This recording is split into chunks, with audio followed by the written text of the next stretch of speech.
तो कहानी कुछ इस प्रकार है। ये एक राजा होता है जो कि भगवान का बहुत बड़ा भक्त होता है। वो भगवान की दिन रात सेवा करता है, पूजा करता है, आरती आराधना करता है, तप करता है और उसकी तपस्या से खुश होकर भगवान उन्हें दर्शन दे देते हैं। फिर भगवान कहते हैं कि मांगो वत्स, क्या मांगते हो? मैं तुम्हारी तपस्या से, तुम्हारी भक्ति से बहुत प्रसन्न हूँ। मैं तुम्हें एक वरदान देता हूँ, जो तुम मांगोगे वो तुम्हें मिल जाएगा। तो भगवान को राजा कहते हैं कि हे भगवान, मुझे किसी चीज़ की कोई ज़रूरत नहीं है कि मेरे पास धन दौलत गाड़ी बंगला, मतलब कि सब कुछ है, सारी चीज़ जो मुझे चाहिए थी वो है। मैं बहुत खुश हूँ ज़िंदगी में, मेरी ज़िंदगी बहुत अच्छी चल रही है। तो मुझे आपसे कुछ नहीं चाहिए, बस मेरी एक विनती है कि जैसे आपने मुझे दर्शन दिए वैसे ही मेरी प्रजा को भी आपके दर्शन दे दीजिए।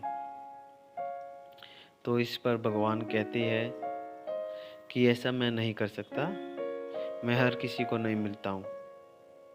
जो मुझे दिल से याद करता है मैं सिर्फ उसको ही मिलता हूँ। तो वो राजा भगवान से फिर कहते हैं और फिर विनती करते हैं कि भगवान कृपया मेरी ये एक इच्छा पूरी कर दीजिए, कृपया करके मेरे सभी प्रजा को आप दर्शन दे दीजिए। तो ऐसी बहुत विनती करने के बाद भगवान राजा की बात मान लेते हैं और उनको कहते हैं कि ठीक है, कल इसी समय तुम पूरी अपनी प्रजा को लेकर वहाँ पास वाले पहाड़ पर ले आना, मैं वहाँ पर तुम्हारी प्रजा को दर्शन दे दूंगा।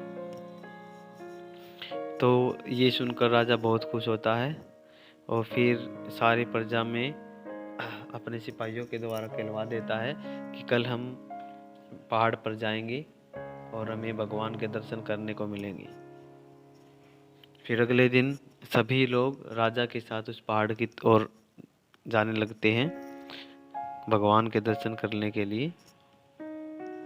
तो जैसे ही कुछ दूरी पर वो चलते हैं तो उन्हें वहाँ पर एक तांबे के बर्तन का और बहुत बड़ा भंडार मिलता है ना। और उसको देखकर करीबन 35-40% लोग जो होते हैं वो वहाँ पर रुक जाते हैं और उन चीज़ों को इकट्ठा करने लग जाते हैं। ठीक है, राजा उनसे कहता है कि यहाँ पर ऐसा मत करो, ये भगवान तुम्हारी परीक्षा ले रही है, ये मोह माया के चक्कर में मत पड़ो, आप चलो मेरे साथ और हम भगवान के दर्शन करते हैं। लेकिन राजा की बात कोई नहीं सुनता और वो भगवान को भूल जाते हैं और उन चीज़ों को इकट्ठा करते रहते हैं। तो फिर भगवान कोई दर्शन करने जो बाकी लोग जा रहे थे वो आगे बढ़ जाते हैं और कुछ दूरी पर चलकर फिर आगे चांदी के सिक्कों का ढेर मिलता है। हर जगह चांदी चांदी मिलती है। तो वहाँ पर भी ऐसे ही 40% लोग अलग हो जाते हैं और उन चांदी के सिक्के इकट्ठे करने लग जाते हैं।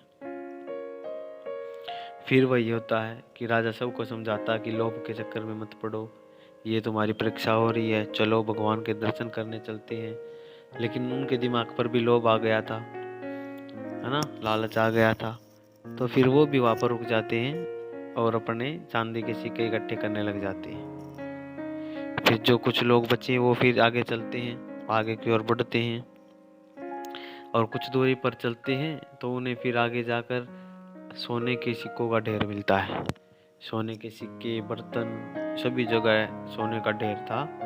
तो उसको देखकर जो और बाकी लोग थे वो सारे लोग सोने को इकट्ठा करने लग जाते हैं, जो भी उनके मंत्रीगण वगैरह सिपाही वगैरह थे वो सब भी, और बचते हैं सिर्फ राजा और उनकी रानी।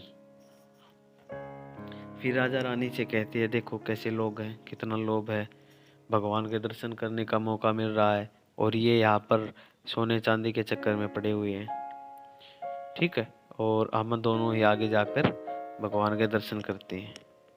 तो जैसे ही कुछ दूरी पर चलते हैं तो आगे मिलते हैं बहुत सारे हीरे मोती जवाहरात, उसका ढेर मिलता है। और हीरे मोती को देखकर रानी भी लोभ में आ जाती है और उन हीरे मोती की ओर आकर्षित हो जाती है और फिर वो भी वहाँ पर रुक जाती है और राजा अकेला ही पहाड़ पर पहुँचता है।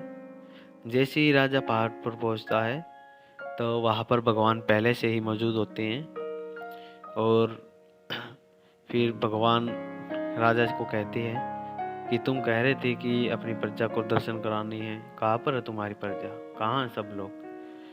तो ये बात सुनकर राजा शर्मिंदा होकर गर्दन झुका लेते हैं और भगवान से क्षमा कर मांगते हैं कि भगवान मुझे क्षमा कर दीजिए, ये सभी लोग लोभ के चक्कर में आकर पड़े हुए हैं, सब मोह माया के पीछे भाग रहे हैं और सभी इसलिए कोई नहीं आया, सब हीरे मोती सोना चांदी कोई इकट्ठा करने में लग गए।